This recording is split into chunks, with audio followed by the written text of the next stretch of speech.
Andrej Plenković, bivši kolega, lepo pozdravljen, lepo te je zopet videti v Evropskem parlamentu.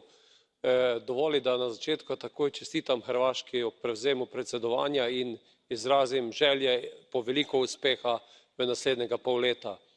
Pred Evropo je cela vrsta izzivov in sam bi se predvsem osredotočil na večletni finančni okvir.